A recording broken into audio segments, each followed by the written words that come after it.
जहां सूर्य की किरणें युद्ध भूमि को तपोभूमि बना रही थीं, जहां रथों के पहियों की रेखाएं अभी खिंची भी नहीं थीं और जहां योद्धाओं के हृदय में गर्जन और तनाव दोनों एक साथ कंपन कर रहे थे, उसी पवित्र भूमि पर धृतराष्ट्र चिंतित होकर संजय से पूछते हैं कि धर्मक्षेत्र कुरुक्षेत्र में जब पांडव और कौरव युद्ध के लिए एकत्र हुए तो क्या हुआ।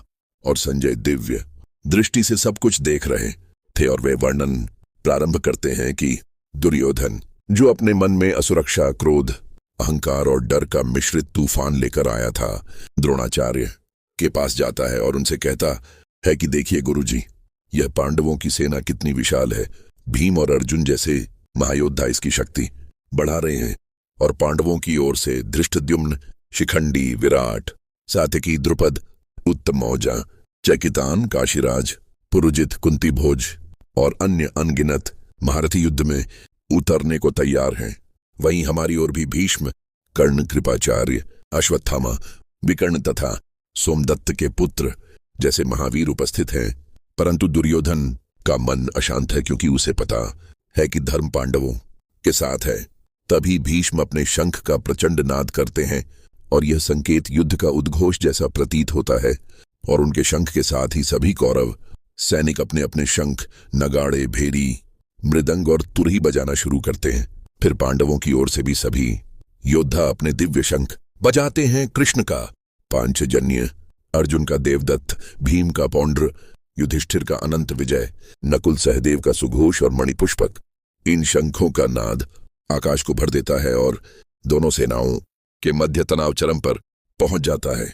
इसी समय अर्जुन, जो धर्म युद्ध के लिए संकल्पित थे, कृष्ण से आग्रह करते हैं कि उनका रथ दोनों सेनाओं के बीच ले चलें ताकि वे देख सकें कि उन्हें किन किन लोगों से युद्ध करना है। और कृष्ण, जो संसार के सारथी हैं, अर्जुन का रथ दोनों सेनाओं के बीच खड़ा कर देते हैं। जहां अर्जुन देखते हैं अपने पितामह भीष्म, अपने गुरु द्रोणाचार्य, अपने संबंधी, भाई बांधव, चाचा भतीजे, मित्र, गुरुजन और वे सभी लोग जिनसे उनका जीवन भर कोई न कोई संबंध रहा था। ये दृश्य देखकर उनके भीतर जो भावनात्मक तूफान उठता है, वह किसी भी मनुष्य के भीतर उठ सकता है, क्योंकि अर्जुन के भीतर का यह संघर्ष केवल एक योद्धा का संघर्ष नहीं था, बल्कि किसी भी मनुष्य का वह मानसिक द्वंद्व था जब कर्तव्य और संबंध एक दूसरे के सामने खड़े हो जाते हैं। अर्जुन कहते हैं कि हे कृष्ण, मेरे शरीर में कंपन हो रहा है, मेरा गांडीव धनुष हाथ से छूट रहा है, मेरे मुंह सूख रहे हैं, मेरी त्वचा जल रही है, मेरा मन भ्रमित हो रहा है। मैं इन प्रियजनों को मारकर राज्य, सुख और समृद्धि नहीं चाहता, क्योंकि हम किसके लिए राज्य चाहते हैं जब हमारे अपने ही लोग युद्ध क्षेत्र में खड़े हैं और मृत्यु की प्रतीक्षा कर रहे हैं। अर्जुन कहते हैं कि मुझे विजय भी नहीं चाहिए, राज्य भी नहीं चाहिए, सुख भी नहीं चाहिए, और उन्हें स्पष्ट दिखने लगता है कि युद्ध चाहे जीता जाए या हारा जाए, हानि ही हानि है। और वे कहते हैं कि हे कृष्ण, मैं नहीं चाहूंगा कि मेरे हाथों मेरे ही कुल का विनाश हो, क्योंकि यदि कुल नष्ट हो गया तो धर्म नष्ट होगा, धर्म नष्ट होगा तो पाप बढ़ेगा, पाप बढ़ेगा तो कुल का पतन होगा, महिलाएं भ्रष्ट होंगी, कुल की परंपराएं टूट जाएंगी और यह सारी स्थिति समाज के पतन का कारण बनेगी। अर्जुन की यह भावना हर युग के मनुष्य की भावना है। जब भावनाएं बुद्धि पर भारी पड़ती हैं, जब करुणा कर्तव्य के विरुद्ध खड़ी हो जाती है, जब मन कमजोर होकर सत्य के मार्ग से हटना चाहता है, और अर्जुन उसी क्षण अपने धनुष को नीचे रख देते हैं। वे रथ पर बैठ जाते हैं, उनका धैर्य टूट जाता है और वे विषाद से ग्रस्त हो जाते हैं। इसी भावदशा का नाम है अर्जुन विषाद योग। ये केवल अर्जुन का दुख नहीं, बल्कि मानवता का दुख है, जहां मनुष्य अपने ही रिश्तों, भावनाओं और दायित्वों से उलझकर अपने मार्ग को भूल जाता है।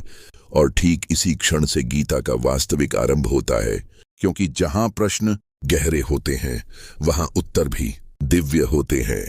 अर्जुन का यह विषाद वह द्वार है जहां से ज्ञान का सूर्य उदय होने वाला था। और यह प्रथम अध्याय हमें सिखाता है कि संदेह और विषाद कोई कमजोरी नहीं, बल्कि ज्ञान प्राप्ति का प्रथम चरण है, क्योंकि जब मनुष्य टूटता है तभी वह सत्य को स्वीकार करने के लिए तैयार होता है। और इस प्रकार प्रथम अध्याय पूरे गीता के लिए वह भावनात्मक और मानसिक भूमि तैयार करता है, जिस पर आगे भगवान श्री कृष्ण अपना दिव्य उपदेश प्रस्तुत करते हैं। और यही वह क्षण है जहां मनुष्य को यह अनुभव होता है कि हर व्यक्ति अपने जीवन में कभी न कभी अर्जुन बनता है, उलझा हुआ, विचलित, डरा हुआ, और उसके जीवन में कभी न कभी कृष्ण का ज्ञान भी उतरता है जो उसे आगे बढ़ने की शक्ति देता है। और इस प्रकार प्रथम अध्याय केवल युद्ध का वर्णन नहीं बल्कि मनुष्य की आंतरिक अवस्था का गहन चित्रण है जो आध्यात्मिक यात्रा का आरंभ है।